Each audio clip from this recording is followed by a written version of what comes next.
The Apache war cry pierced the dawn air like a blade through silk, shattering the peaceful silence of Painted Stone Canyon. Maren Calloway pressed herself against the overturned wagon wheel, her heart hammering against her ribs, as painted warriors materialized from the crimson rocks like spirits of vengeance. The acrid smell of gunpowder mixed with blood and terror, creating a hellish symphony that burned her lungs with each desperate breath. Through a gap in the splintered wood, she watched Heinrich Müller, the wagon master, who had sworn on his mother's grave to deliver her family safely to California, crawling toward his horse with a Comanche lance jutting from his shoulder like a gnarled tree branch. His eyes met hers for one terrible heartbeat, and what she saw there chilled her more than the war cries echoing off stone walls' cold calculation. Not concern for her safety, but arithmetic of survival. She's gut-shot and bleeding out. Muller gasped to his remaining men, the lie rolling off his tongue smooth as honey. Apache'll finish her quick. We got maybe 10 minutes before they circle back. Maren touched her side where the wagon robber's bullet had grazed her 3 days earlier. Painful, yes, but hardly the mortal wound Muller described. But truth had never mattered to men like him. She had become inconvenient baggage the moment cholera took her parents outside Santa Fe, just another mouth to feed with no man to pay for the privilege. Boots scraped against stone as the survivors scrambled up the canyon wall, abandoning wagon supplies, and the German girl who had trusted them with everything she had left in this world. Her father's calloused hands teaching her to read by candlelight. Her mother's voice singing lullabies in 2 languages. The dream of California farmland where they would plant new roots in soil unstained by old sorrows. All of it left to burn with her body under the merciless Arizona sun. The war party's attention followed the fleeing men, their ponies' hooves striking sparks from stone as they gave chase. In the sudden quiet that followed, Maren could hear her own ragged breathing, the whisper of wind through sage, and something else that made her blood freeze, the soft pad of moccasined feet approaching through the scattered debris. She closed her eyes and waited for the killing blow, thinking of her parents' faces in those final moments. Instead, cool water touched her cracked lips, and gentle hands lifted her head with surprising tenderness. "You are dying," said a voice in careful English, each word weighted with ancient sadness. "But not from your wound. From something deeper." Maren's eyes fluttered open to find a face unlike any from the terrifying stories told around campfires. This Apache warrior bore the weathered bronze skin of the desert people. But his eyes held depths. She recognized the look of someone who had lost everything and learned to carry that loss like a stone in his chest. A scar ran from his left temple to his jaw, and premature silver streaked his long black hair. "My name is Taza," he said, offering water in a carved wooden cup. "The spirits have brought you to me for a reason I do not yet understand." As consciousness fled like a frightened deer, Maren's last coherent thought was wonder at finding gentleness in a place where she had expected only death. The desert sun climbed toward its murderous zenith, but for the first time in days, she felt safe. When awareness returned 3 days later, it came with blessed coolness and the musical sound of water trickling over stone. Maren lay in a shallow cave wrapped in soft deerskin that smelled of sage and wood smoke. The fever had broken, leaving her weak but clear-headed and alive, when every law of the frontier said she should be scattered bones by now. Taza sat near the cave entrance, working with charcoal and pigments on the rough stone wall. His movements were precise, almost ritualistic, as he created images that seemed to dance in the flickering firelight. Apache, she could see that clearly now in his clothing and ornaments, but not the savage monster of whispered stories. Something about his quiet presence reminded her of her father, bent over his maps, planning routes to places that might offer hope. "Your people are gone," he said without turning, somehow sensing her return to consciousness. The wagon master led them east toward the settlements. "They will not return." The words should have broken her. but exhaustion had burned away her capacity for fresh grief. She had known the truth of abandonment in her bones since Muller's eyes met hers in those final moments of chaos. Why? She whispered, her voice still hoarse from fever and smoke. Why save me? Taza paused in his painting charcoal, poised above stone like a question mark. Because I failed to save another long ago. Perhaps the spirits offer second chances to those who carry their mistakes like scars. He showed her the water cup again, and as she drank, Maren studied his face for deception or hidden threat. Instead, she found only the careful watchfulness of someone who had learned that kindness was a luxury few could afford, but some chose to offer anyway. What happens now? She asked. Now you heal, Taza replied, returning to his artwork. Then you choose. The path down the canyon runs east toward your settlements. I will not stop you. And if I stay, his hand stilled on the stone, then you learn what it means to be free. Over the following days, as strength slowly returned to her body, Maren discovered that Taza's definition of captivity differed vastly from the stories she had heard. No ropes bound her hands, no guards watched her movements. Each morning, he left food and water within reach, then disappeared into the desert for hours, returning with herbs for her wound or game for their evening meal. On the fourth day, curiosity overcame caution. She approached the wall where he worked, and what she saw stole her breath. In bold strokes of black and red ochre, Taza had depicted her rescue, a figure lying beneath circling vultures, while another approached on foot, gentle hands, lifting the saved woman toward sanctuary. But the surrounding images made her pulse quicken, symbols she didn't recognize, flames that might represent sunrise or destruction, and two figures standing together with outstretched hands. It tells your story, Taza said quietly, but also speaks of what might come to pass. Something in his tone made her heart race. Teach me, she said impulsively. I want to understand what these symbols mean. Surprise flickered across his weathered features. You wish to learn Apache ways? I wish to understand the world that saved me when my own abandoned me. That afternoon began her education in a language older than words. Through broken English hand gestures and drawings, Insan Taza showed her how spirals meant journey, how mountain symbols represented strength, how intertwined circles spoke of souls connected across the void of loneliness. In return, Maren taught him English letters, watching his face light with wonder as he learned to write his name on flat stones. As evening painted the canyon walls gold and crimson, Maren felt something fundamental shift within her spirit. For the first time since her parents' death, she was truly alive, not merely surviving, but engaged with another human being in ways that transcended barriers of language and blood. But that night, as she lay wrapped in deerskin beneath desert stars, darker thoughts crept through her mind, like smoke from a dying fire. What did Taza truly want from her? The image of two figures with outstretched hands haunted her dreams, stirring memories she had tried desperately to bury. By her second week in the canyon, Maren had grown strong enough to explore Taza's sanctuary fully. Hidden in one of the deeper chambers, she discovered a leather satchel containing artwork that made her hands tremble with recognition and dread.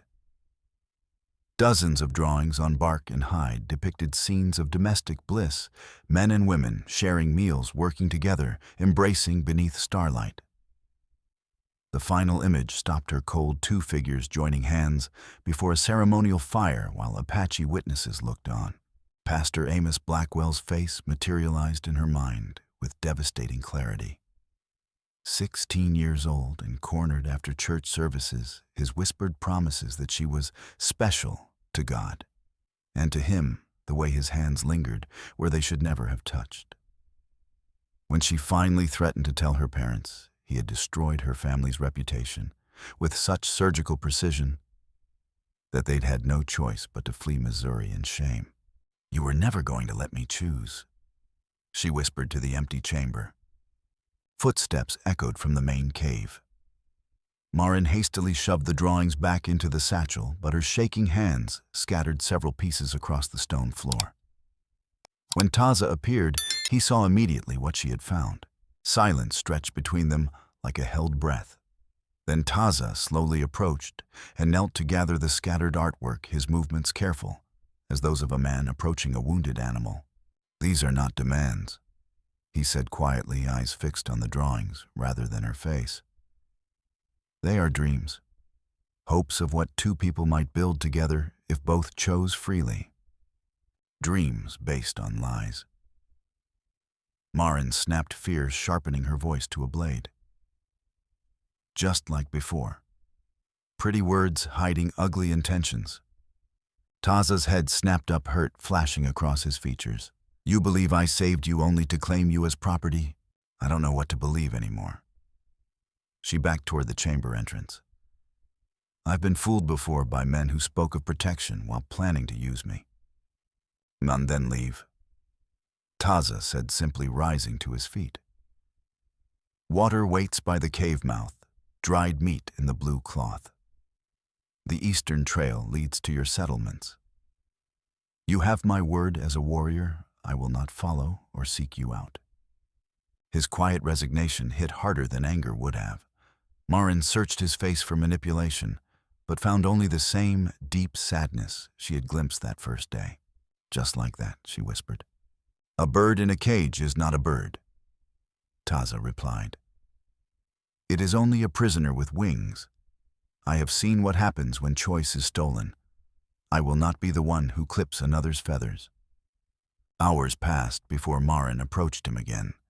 He sat exactly where she had left him, staring at the satchel with the expression of a man watching his dreams turn to ash. "Tell me about her," she said softly, settling beside him. "The one you couldn't save." Taza closed his eyes. When he spoke, his voice carried the weight of a burden long carried in silence. "My younger sister Ayana. The Bluecoats took her to their school when she was 14, said they would civilize her, make her white inside." His hands clenched into fists. When she returned 2 winters later, she was broken. Would not eat, would not speak, only rocked and stared at nothing. What happened to her? "She walked into the desert one dawn. I tracked her for 3 days before finding her body by a waterhole."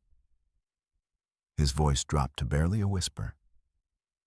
"Her wrists were cut with our father's knife, but she had left me a message in the sand symbols saying she forgave me for failing to protect her, but could not carry the poison in her spirit any longer."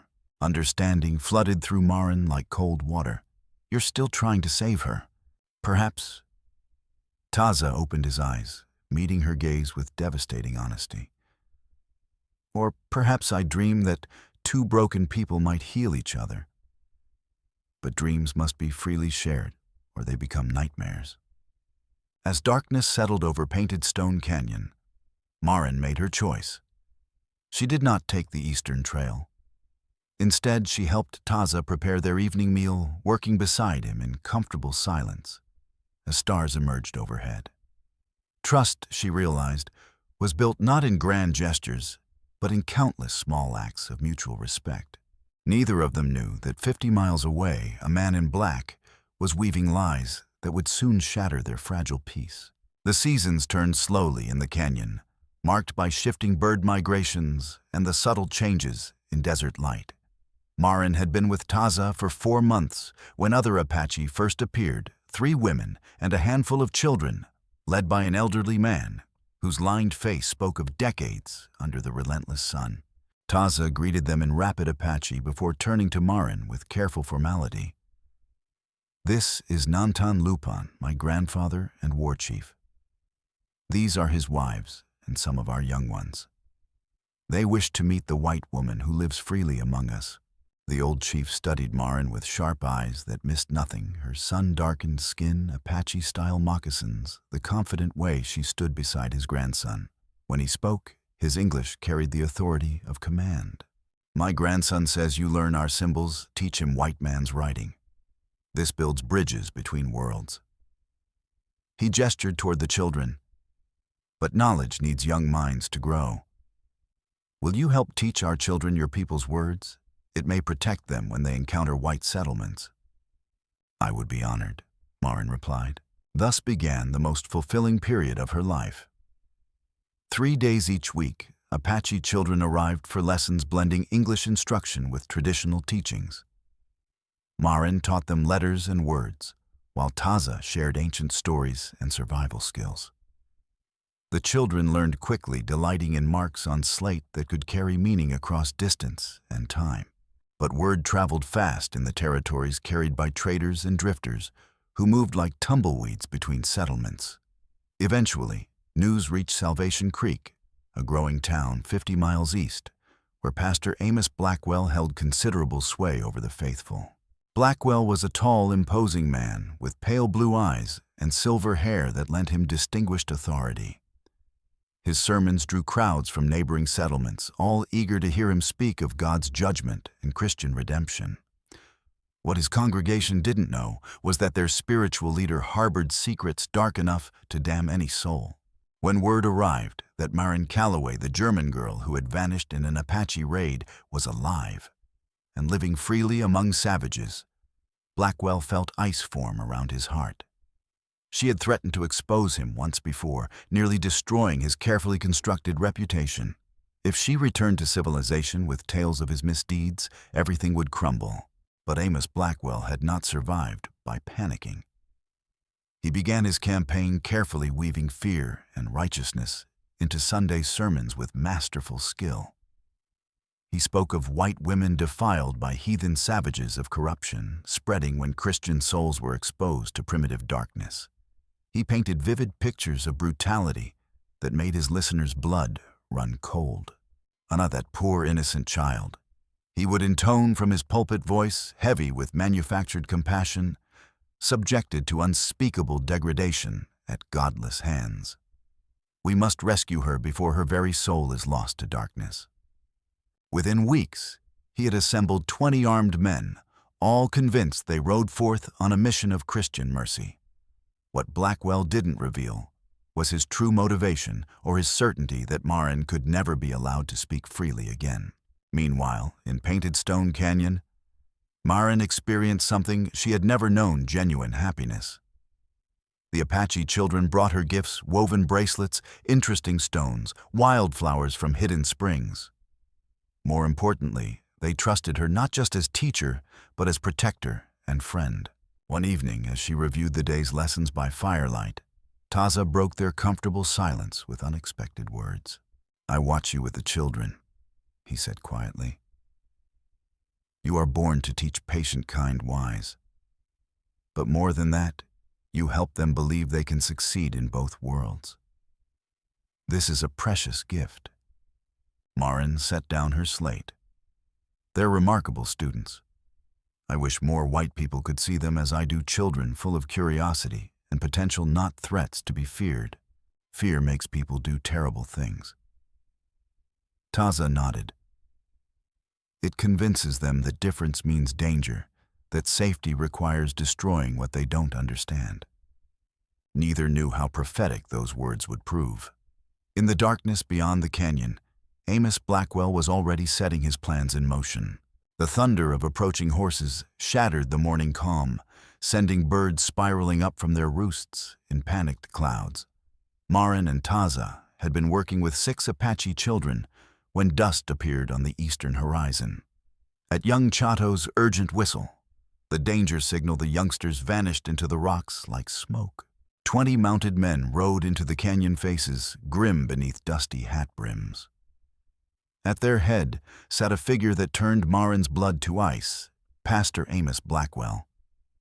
His black coat immaculate despite the desert journey, pale eyes scanning the rocks with predatory hunger. "Maren Calloway." His voice boomed off stone walls.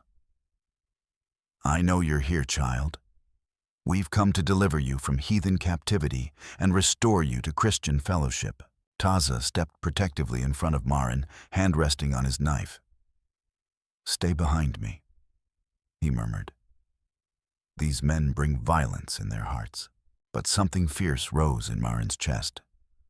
Months in the canyon had changed. Her desert sun had bronzed her skin. Physical labor had strengthened her body.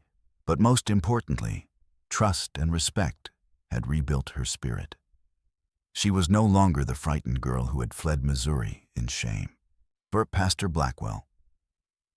She called out, voice carrying clearly across the space between them. I am not captive here. I am freer than I ever was in your Christian community. Blackwell's eyes narrowed as he took in her appearance, Apache clothing, confident posture beside her supposed captor, complete absence of fear. Behind him, she recognized Tom Morrison, the town blacksmith and other decent men who had been deceived by lies. The devil has sunk his claws deep, Blackwell said with false concern. But God's mercy is infinite. Come with us now, and all will be forgiven. Forgiven? Maren's laugh was sharp as broken glass. What exactly do you think I need forgiveness for? The posse shifted uncomfortably, sensing undercurrents they didn't understand. Blackwell's jaw tightened to tell Maren remembered the sign his careful mask was slipping. For consorting with savages, he said smoothly. For abandoning Christian upbringing and allowing primitive influences to corrupt your mind. The only corruption I experienced was at your hands. Fire blazed in Maren's voice. When I was 16, and you cornered me after church services, when you put your hands where they had no right to be, when you said it was God's will that I submit to your desires. Silence fell like a stone into still water. Several posse members looked, shocked eyes darting between Maren and their spiritual leader. Tom Morrison's weathered face had gone pale. Blackwell's composure cracked momentarily, revealing cold fury beneath pious facade. But he recovered quickly, voice taking on practiced righteousness. Apache witchcraft has clearly addled the girl's mind, he announced. Demon worship has made her speak blasphemies against God's servants. We must rescue her before her soul is lost entirely. But doubt had taken root. Morrison urged his horse forward, eyes never leaving Blackwell's face. Preacher, that's mighty specific talk for a woman driven mad. Maybe we should hear her out. Listen to lies inspired by heathen sorcery. Blackwell snapped his mask, slipping further. We came to rescue a Christian woman, not indulge Satan's deceptions. Then why are you so afraid to let me speak? Maren challenged. If my words are mere ravings, what harm could they do to a man of virtue? The question hung in desert air like smoke. More posse members looked uncertain now, faith in their leader wavering under Maren's steady gaze. She pressed her advantage. He destroyed my family's reputation with lies and slander. When I threatened to expose his crimes, he made sure everyone believed we were the sinners. He painted us as prideful and corrupt, all to cover his own evil. Enough! Blackwell's voice cracked like a whip. I'll not listen to a savage's whore spew filth about God's anointed take the girl by force. But Morrison held up a weathered hand. Hold on, preacher.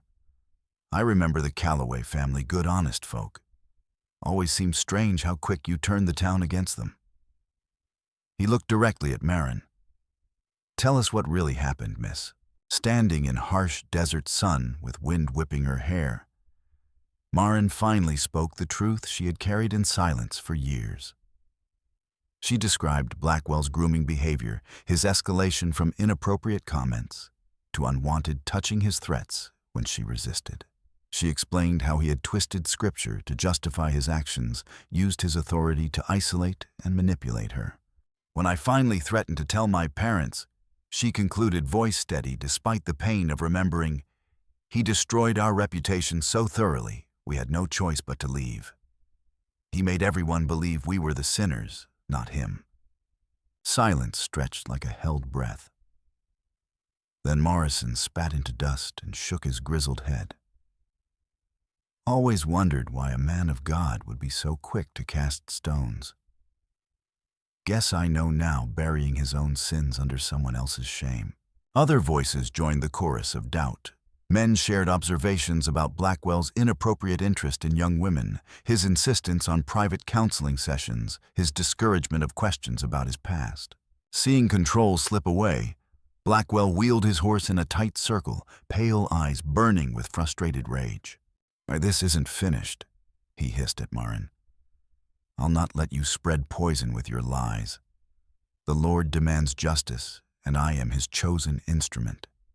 With that ominous threat, Blackwell spurred his horse from the canyon, followed by only 3 men still loyal through fear or greed. The rest lingered to tip their hats respectfully before departing in the opposite direction.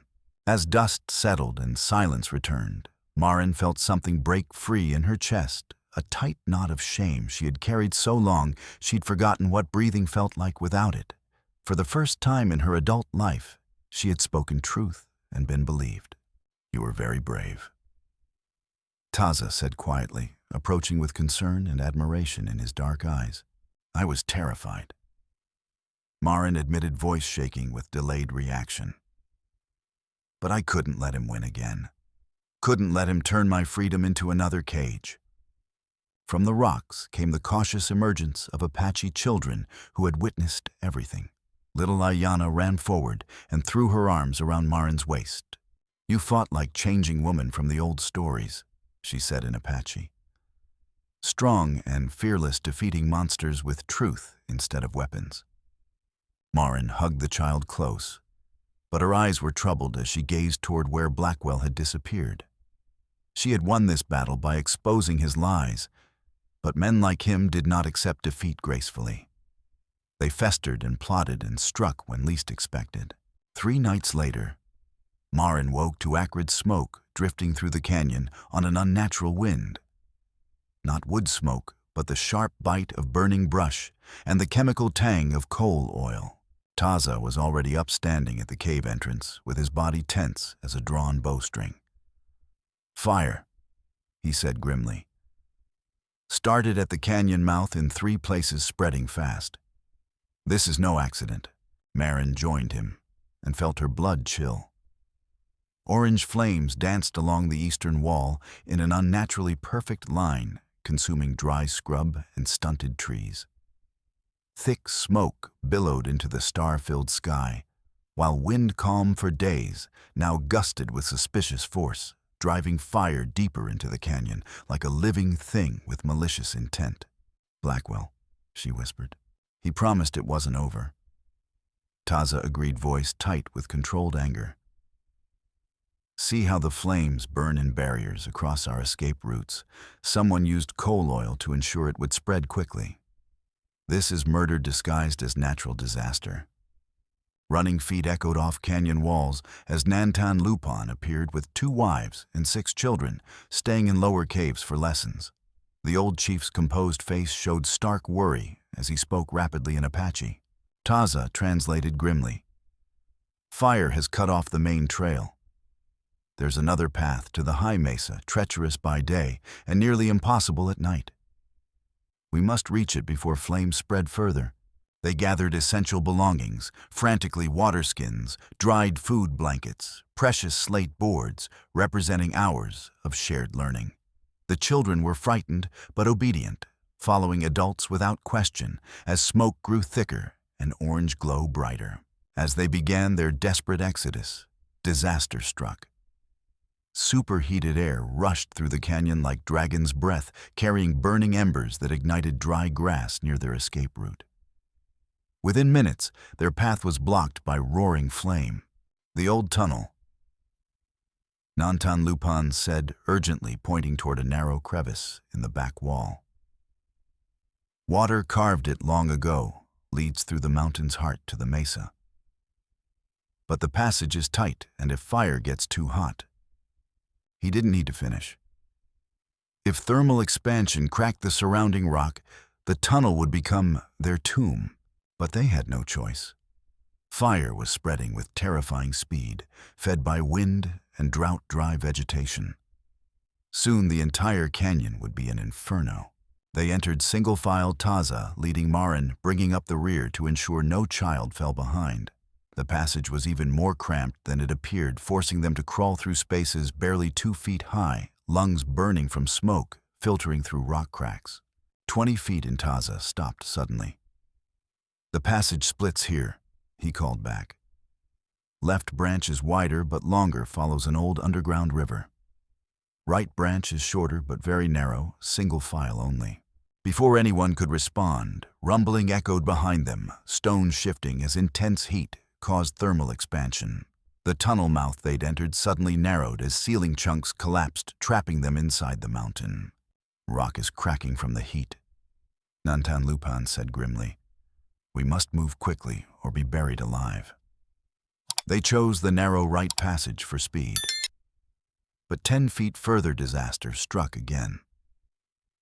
As Taza squeezed through a particularly tight section, loose stones shifted above him. He threw himself forward, clearing the narrowest part just as rocks cascaded down. One jagged piece caught his back, opening a gash that began bleeding freely. "Go!"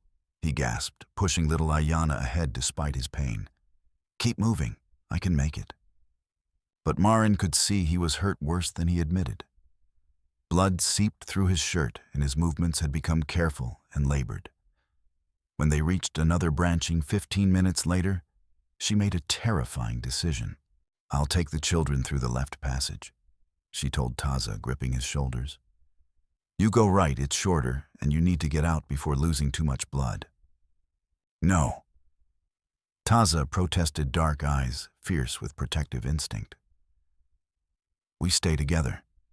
That's how we survive." "Listen to me," Maren said with strength that surprised them both. "You taught me that sometimes the greatest courage is trusting others to succeed without you. I can get these children to safety. But you need medical attention now." For a moment, their eyes met in the dim, smoke-filled tunnel. In that gaze, Maren saw unspoken words, trust, respect, and something deeper that had grown between them through shared trials. The left passage opens onto a ledge halfway up the mesa wall. Taza said finally, voice heavy with reluctant acceptance. "Wait for me at the Eagle's Nest formation. If I don't come within 2 hours..." "You'll come," Maren interrupted fiercely. "Because these children need their teacher, and I need my partner." The word hung between them like a bridge across impossible distance. Partner, not captor and captive, but equals who had chosen to build something meaningful together. Taza smiled despite his pain. "Then I'll see you at the Eagle's Nest, my brave teacher." They separated at the underground fork, and what followed was the longest hour of Maren's life. The left tunnel was a nightmare of obstacles, fallen rocks blocking their path, forcing them to dig through rubble with bleeding hands while precious minutes ticked away. Flooded sections with knee-deep, icy water that numbed legs until children could barely walk. Places where the ceiling dropped so low even the smallest had to crawl on their bellies. When little Ayana began sobbing with exhaustion, Maren picked her up and carried her, despite her own growing weakness. When Chato cut his hand on sharp rock, she tore strips from her skirt to bind the wound. She had become what seemed impossible, a leader others could depend on in their darkest hour. Behind them, fire's roar grew constant. Not just crackling vegetation now, but the deeper rumble of stone heating and expanding. The entire canyon was becoming a furnace. After what felt like hours but was probably 90 minutes, they finally saw starlight ahead. The tunnel opened onto a narrow ledge carved into the mesa wall exactly as Taza described. Below them, Painted Stone Canyon was a hellscape of flame and smoke, beautiful and terrible in its destructive fury. The children huddled together, wrapped in saved blankets. Maren stood at the ledge edge, searching desperately for any sign of Taza's emergence from the other tunnel. Her hands were scraped raw, her dress torn and smoke-stained, but her spirit had never felt stronger. She had saved 6 children from certain death, faced her deepest fears, and emerged victorious. But as minutes stretched into an hour with no sign of Taza, new fear gnawed at her heart.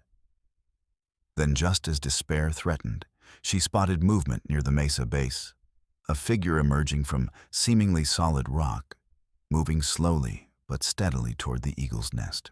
Relief flooded through her as she recognized Taza's silhouette. But alarm followed quickly when she noticed other movement in pre-dawn shadows. 3 horsemen picked their way along the canyon rim, clearly searching for survivors. Even at this distance, she recognized the rigid posture of the lead rider. Blackwell had come to witness his handiwork. As Taza climbed the treacherous path toward their position, she could see his injured back was causing considerable pain. But more worrying was the proximity of Blackwell's search party. The preacher had dismounted and was examining the canyon floor with field glasses, frustrated by his inability to confirm his enemies were dead. His companions looked like hired killers rather than concerned townspeople, hard men with cold eyes and weapons worn loose in their holsters. That's when little Ayanna made a sound that changed everything, a small cough barely audible, but enough to echo off canyon walls in the still air. Blackwell's head snapped up immediately, predator instincts honed by years of hunting weakness. "There," he called to his companions, pointing directly at their ledge. "Survivors." The 3 men began working toward the mesa base, and Maren realized with growing horror they would intercept Taza long before he reached safety. Worse, both of Blackwell's companions carried rifles, their intent clearly not rescue, but elimination of witnesses. "Children," she said quietly but urgently, "there's another path down the mesa's backside. Chato, you're oldest. Can you lead the others to safety?" The 15-year-old's eyes widened with understanding and fear. "What about you? What about Taza?" "I'm going to help him." She had no clear plan beyond placing herself between approaching enemies and people she loved. "Follow the path until you reach desert floor, then head west toward your grandfather's winter camp. Don't look back." Ayanna began. "Go, now. That's an order from your teacher." The children reluctantly began their descent, Chato casting worried glances back until they disappeared around a bend. Alone now, Maren began her own desperate descent toward where Taza's path would intersect Blackwell's approach. She reached the narrow canyon trail just as the groups converged in a natural amphitheater of weathered red stone. Taza, weakened by blood loss, and the night's ordeal was no match for 3 mounted men. One of Blackwell's hired guns had the Apache scout in his rifle sights when Maren threw herself between them, arms spread wide. "Stop!" she shouted, voice echoing off stone walls. "You want me, here I am. Let him go." Blackwell's pale eyes glittered with savage satisfaction as he dismounted. "Miss Calloway, how convenient that you should save me the trouble of hunting you down." Up close, Maren could see the fire, and night's exertions had taken their toll. His usually immaculate appearance was disheveled face streaked with soot eyes, holding a manic gleam of a man pushed beyond reason's edge. "Your quarrel is with me," she said, stepping protectively in front of Taza. "Let him go and I'll come willingly." "I'm afraid that's no longer sufficient," Blackwell replied with cold finality. "Your little performance has caused considerable difficulties.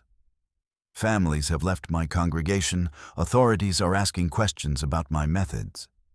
This situation requires permanent solutions."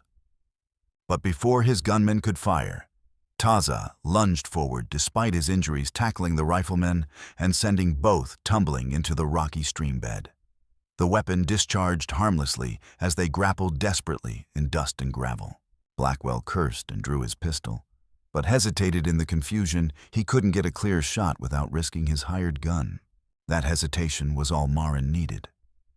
Months of desert living had hardened her body and sharpened reflexes to razor keenness. She snatched up a fist-sized stone and hurled it with all her strength, catching Blackwell squarely in the temple. The preacher staggered, stars exploding behind his eyes. "You want God's judgment?" Maren snarled, advancing on the man who had haunted her nightmares. "Here it is. Evil men eventually face consequences, and all the pretty words in creation can't save them." Blackwell raised his gun again, but his vision was blurred with pain and rage. Before he could focus enough to aim, Taza had finished his struggle. The hired gun lay motionless, with his neck bent unnaturally, and was moving toward them with deadly purpose. "Wait." Blackwell gasped, sensing doom approaching like a storm front. "You don't understand. I can explain everything. The fire was an accident, I swear on my mother's grave. Like you accidentally put your hands on me." Maren's voice was ice cold. "Like you accidentally destroyed my family's reputation." It was then that Blackwell played his final card and the secret he believed would destroy her spirit completely. "Your precious family didn't want you anyway," he said with vicious satisfaction. "Did you think my lies alone drove them from Missouri? Your father came to me privately after your accusations. He offered money $50 to make you disappear permanently." The words hit like a physical blow, driving breath from her lungs and sending her staggering backward. "She's brought nothing but shame to our name." Blackwell continued quoting with malicious precision. "Perhaps it would be better for everyone if she simply went away. Can you arrange that, Pastor? Arrange that." The revelation was like a knife twisting in an old wound. Her father, the man she had idealized, whose California dream had driven her to endure every hardship, had essentially sold her to her abuser. The wagon train abandonment hadn't been cruel indifference. It had been a transaction paid for with German gold. "He never loved you." Blackwell pressed, seeing his words taking effect. "None of them did. You were just an inconvenience to be disposed of when the price was right."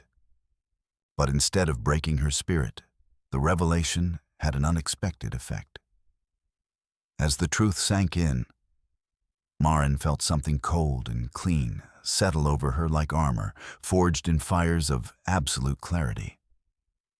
If her birth family had betrayed her, she had found a new one based on choice and respect rather than blood obligation. "You're right about one thing," she said quietly, voice steady, despite the earthquake of emotions in her chest. "My father failed me. But that doesn't make what you did any less evil. And it doesn't mean I have to keep carrying his shame." She looked at Taza, who watched with profound understanding. He had guessed what Blackwell's revelation meant, silently offering his strength as an anchor in the storm of painful truth. "My real family is here." Maren continued, voice growing stronger. "With people who chose to love me despite my flaws, who never tried to buy or sell or own me. People who saw me as worth saving when my own blood saw me as disposable." Blackwell's face twisted with frustrated rage as he realized his final weapon had not only failed, but strengthened his intended victim. "Sentimental nonsense. You're a white woman. You belong with your own kind. The only animal I see here is you," Maren replied with devastating calm. The preacher raised his pistol one final time, finger tightening with desperate fury. But as he did, a small figure dropped from rocks above Chato, the Apache boy who had disobeyed orders and doubled back when he heard the gunshot. The teenager's body slammed into Blackwell from above, knocking the gun from his hand and sending both sprawling. In the confusion that followed, Taza overpowered Blackwell's remaining companion, while Maren secured the fallen weapons. When dust settled, Pastor Amos Blackwell lay pinned beneath Taza's knee, his face bloody and clerical collar torn. His grand plan for permanent solutions had crumbled like a house built on sand. "Please," Blackwell gasped, all false dignity stripped away. "I can change. I can make amends. God's mercy is infinite. Surely you believe in forgiveness." "God's mercy is for those who truly repent," Maren said coldly, standing over the man who had tormented her for so long. "Not for those who invoke his name to justify crimes and beg forgiveness only when caught." By noon, Tom Morrison had arrived with a dozen men from Salvation Creek, all armed and grimly determined. The blacksmith's weathered face was streaked with soot from fighting grass fires that Blackwell's arson had spread toward town. Been tracking the preacher since he slipped out with his hired guns. Morrison explained, examining the bound prisoners. When that fire started spreading toward our homes, we figured out real quick who was responsible. Morrison's testimony, combined with evidence of arson and attempted murder, sealed Blackwell's fate. Word was sent to territorial authorities, and within hours a federal marshal was riding hard toward Painted Stone Canyon with warrants. But before the law arrived, there was one more revelation. Among Blackwell's possessions, Morrison found a leather portfolio containing documents the preacher had apparently saved as insurance. One was a letter in her father's familiar handwriting, dated weeks before the family's departure from Missouri. Pastor Blackwell, I write in great distress, having discovered the truth about your treatment of my daughter. Maren has finally found courage to tell us everything: your inappropriate advances, your threats, your abuse of pastoral authority. You will cease all contact with my family immediately. We leave Missouri within the month, and if you attempt to follow or interfere with our journey, I will expose your crimes to every church authority in the territory. I only regret that I did not believe my daughter sooner. Her courage in speaking truth has shamed me for my earlier doubts. We go west to build a new life, free from corruption, that men like you bring to places of worship. Stay away from my family or face the consequences. Maren Calloway. Maren read the letter 3 times before truth fully sank in. Her father had believed her. He had protected her. The wagon train abandonment had been exactly what it seemed: cruel indifference from Mueller, not conspiracy orchestrated by her family. Blackwell had twisted truth just enough to make his lie believable, counting on her existing pain to prevent questioning his version. It was perhaps his cruelest manipulation, using her love for her parents as a weapon against her own heart. He never stopped lying. She whispered, tears streaming down her soot-stained face. Even at the end, when he had nothing left to gain, Taza placed a gentle hand on her shoulder. Truth has a way of surviving lies, he said quietly. Your father's love was real.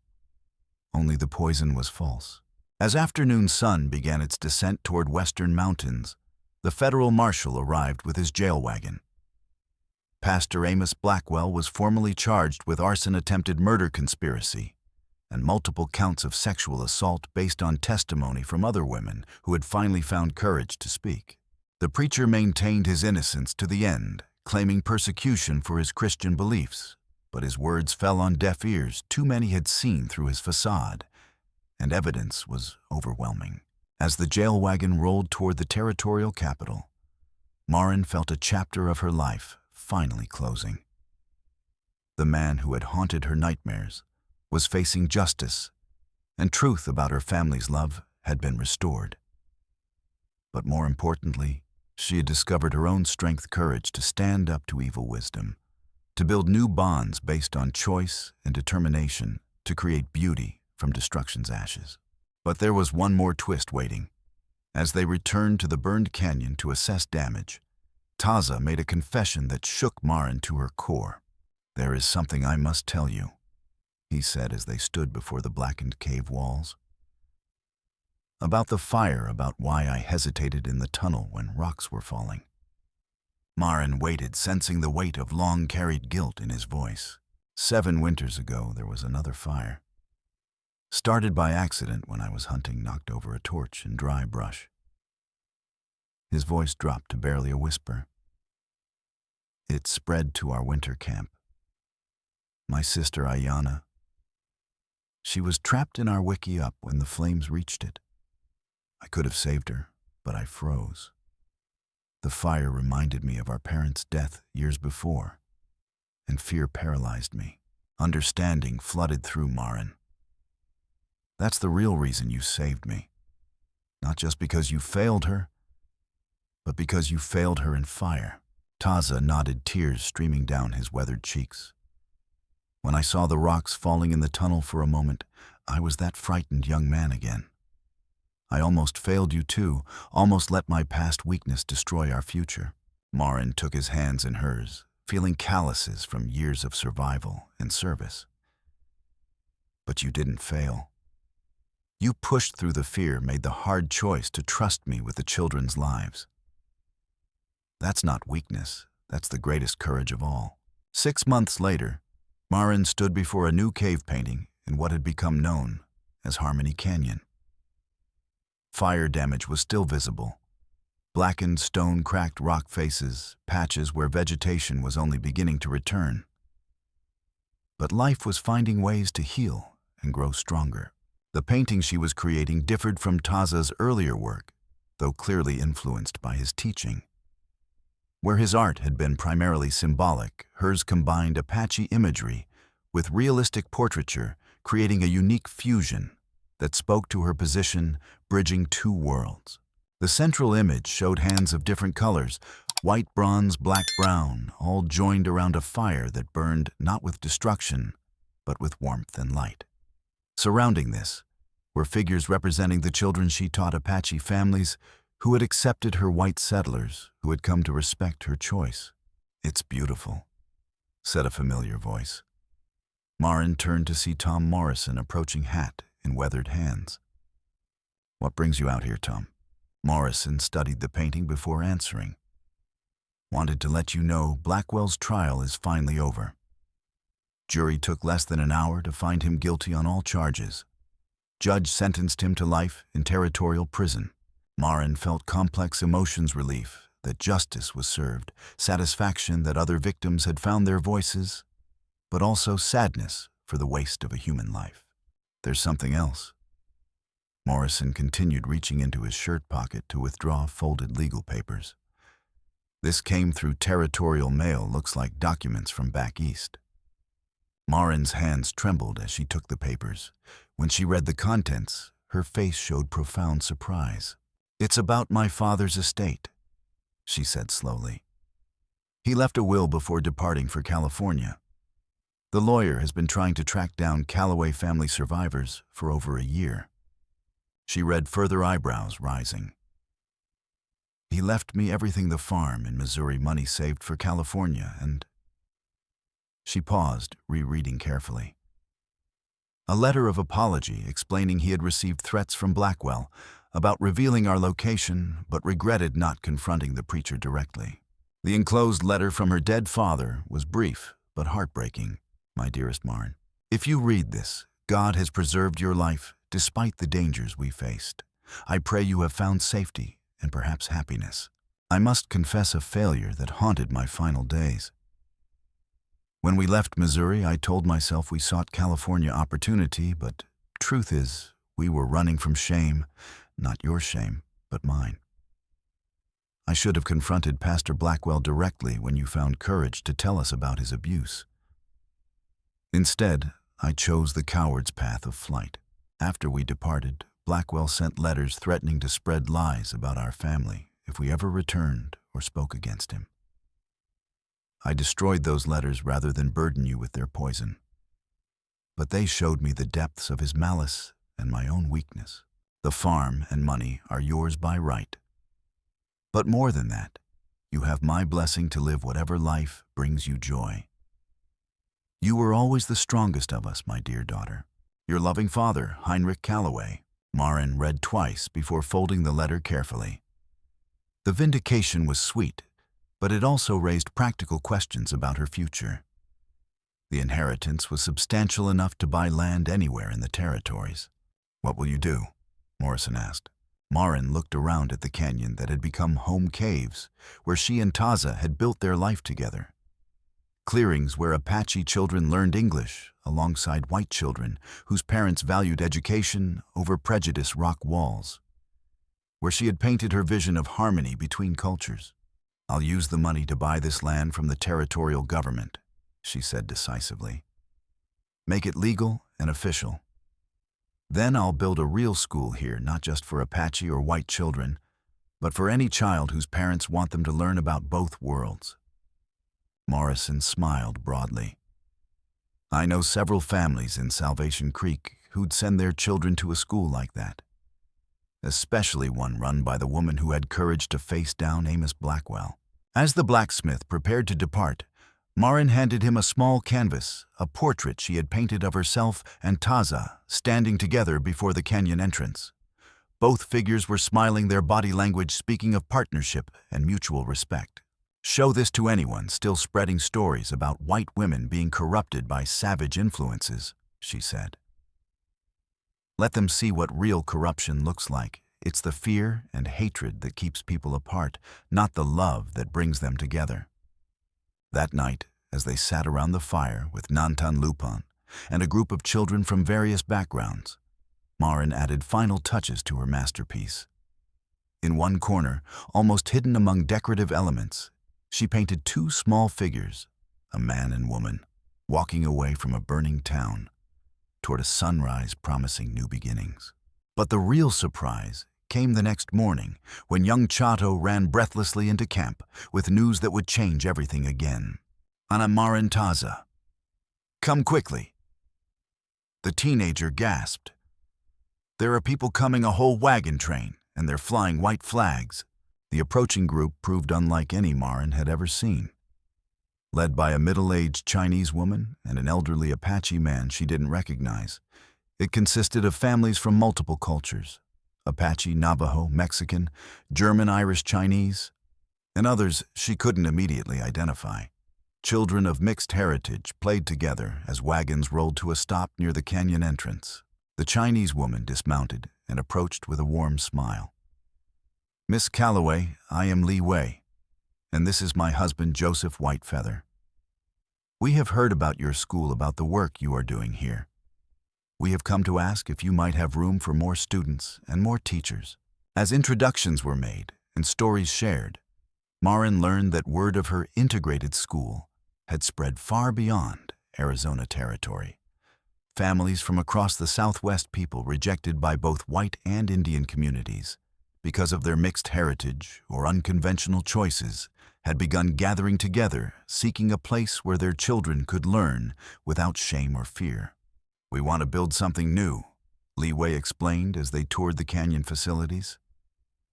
Not a white settlement, not a traditional tribal village, but something that honors the best of all cultures. A place where children can grow up knowing their worth isn't determined by skin color or home language.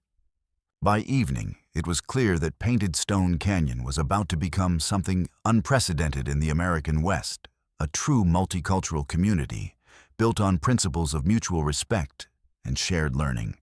Maren's small school would expand into an academy with teachers from multiple traditions working together to educate children for life in a changing world.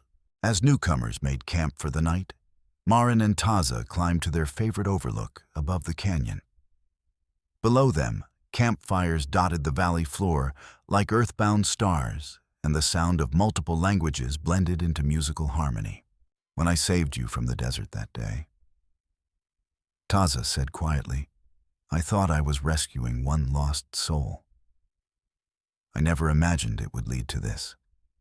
Maren leaned against his shoulder, feeling deep contentment of a life lived according to her own values, rather than others' expectations. Maybe that's how all the best changes begin, with one person choosing to help another, not because they have to, but because they choose to see the humanity in a stranger's eyes. Below them, the new community was already taking shape. Mexican vaqueros shared desert survival knowledge with Apache elders.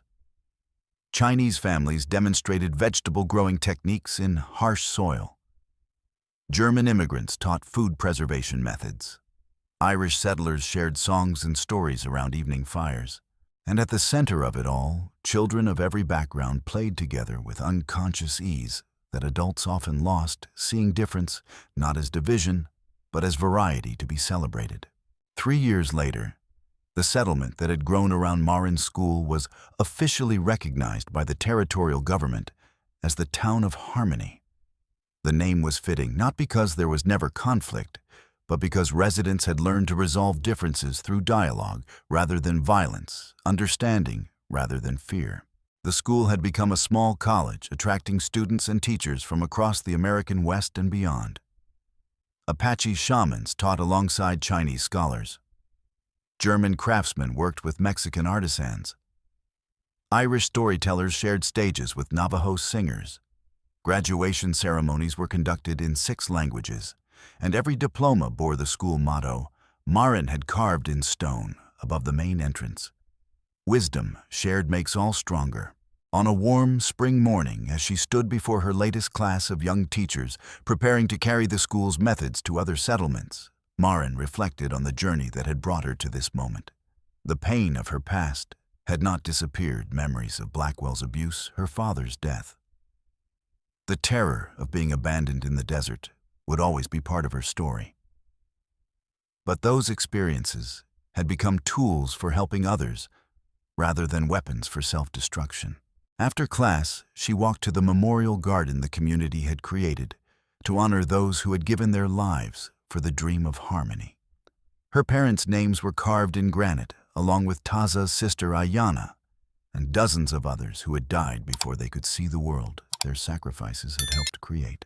The newest addition to the memorial brought tears to her eyes every time she saw it, a simple marker bearing the inscription, Amos Blackwell, 1824-1876. May his victims find peace in justice served, and may his life serve as a warning that power without compassion corrupts the soul. The former preacher had died in territorial prison the previous winter, never having admitted his crimes or shown remorse. Some thought it inappropriate to memorialize such a man alongside his victims, but Maren had insisted. Evil, she argued, must be remembered as well as good, so future generations would recognize it in new forms.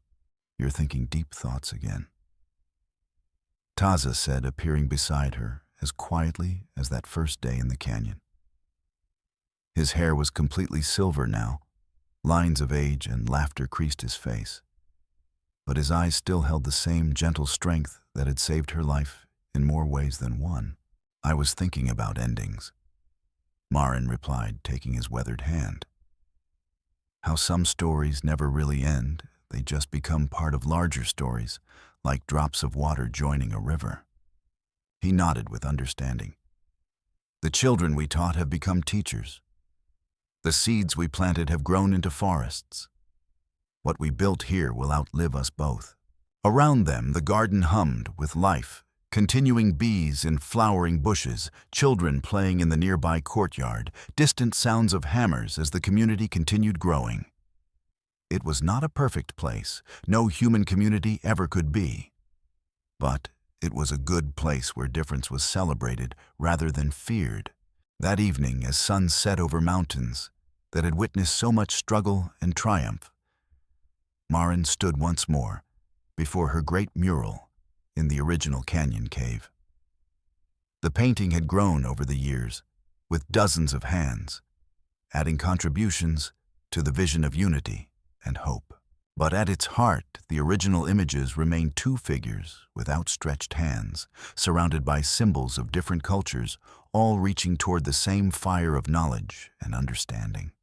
Below the main image, in letters carved deep into stone so they would endure for generations, were the words that had become the community's founding principle. We are all children of the same sky, warmed by the same sun, challenged by the same storms. What divides us is learned. What unites us is truth. As darkness fell over Harmony, Arizona territory, Maren Calloway, teacher, survivor, bridge builder, smiled and began planning lessons for the morning. There was still so much to teach, so much to learn, and all the time in the world to do it right. The desert that had once tried to claim her life had instead given her everything worth living for. In the end, that seemed like the most perfect justice of all, and in the silence of the ancient canyon, where water had carved stone for countless centuries and would continue its patient work for countless more, the echoes of children's laughter promised that some dreams once planted in willing hearts would never die.